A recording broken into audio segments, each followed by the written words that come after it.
நம்ம மரத்துலேருந்து ஃப்ரெஷ்ஷாக முருங்கைப்பூ பறித்து ஒரு சூப்பர் டேஸ்டியான முருங்கைப்பூ முட்டை சாதம் எப்படி பண்ணுறதுன்னு பார்க்கலாமா? ஒரு கடாயில் 1 டேபிள் ஸ்பூன் அளவு தேங்காய் எண்ணெய் சேர்த்துக்கோங்க. அதில் 3 முட்டையை உடச்சி ஊற்றிக்கலாம். இந்த முருங்கைப்பூ முட்டை சாதம் ஃபுல் அண்ட் ஃபுல் தேங்காய் எண்ணெயில் தான் பண்ண போகிறோம்.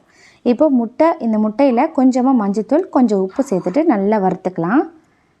நீங்கள் நார்மல் எண்ணெயில் கூட இந்த முருங்கைப்பூ முட்டை சாதம் பண்ணலாம். தேங்காய் எண்ணெயில் பண்ணிங்கன்னா நல்லா டேஸ்டியாக இருக்கும். இந்த மாதிரி முட்டை வறுபட்டதுக்கப்புறம் கொஞ்சமாக பெப்பர் பவுடர் தூவி நல்லா மிக்ஸ் பண்ணி கலந்துட்டு ஒரு பிளேட்டுக்கு மாற்றி வச்சுக்கலாம். இப்போ அதே கடாயில் 2 டேபிள் ஸ்பூன் அளவு தேங்காய் எண்ணெய் சேர்த்துக்கலாம். ஆயில் நல்லா சூடானதுக்கப்புறம் கொஞ்சமாக கடுகு, கொஞ்சம் சீரகம் இது சேர்த்து நல்லா பொரிஞ்சதுக்கப்புறம் 2 பல் பூண்டை தட்டி வச்சுருக்கேன், அதையும் ஆட் பண்ணிக்கலாம். 2 பச்சை மிளகாயை பொடியை நறுக்கி எடுத்து வச்சுருக்கேன், அதையும் சேர்த்துக்கலாம்.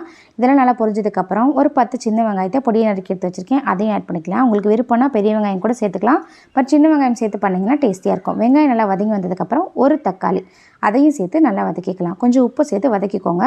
வெங்காயம் தக்காளி வதங்கினதுக்கப்புறம் 1 ஸ்பூன் அளவு வரமிளகாய் தூள், 1.5 ஸ்பூன் அளவு கரம் மசாலா சேர்த்து அதையும் ஆயிலையும் நல்லா வதக்கிக்கலாம். இதெல்லாமே நல்லா வதங்கினதுக்கப்புறம் கொஞ்சமாக நம்ம க்ளீன் பண்ணி எடுத்து வச்சுருக்க முருங்கைப்பூவோட அளவு கம்மியாக முருங்கை இலையும் சேர்த்துக்கோங்க.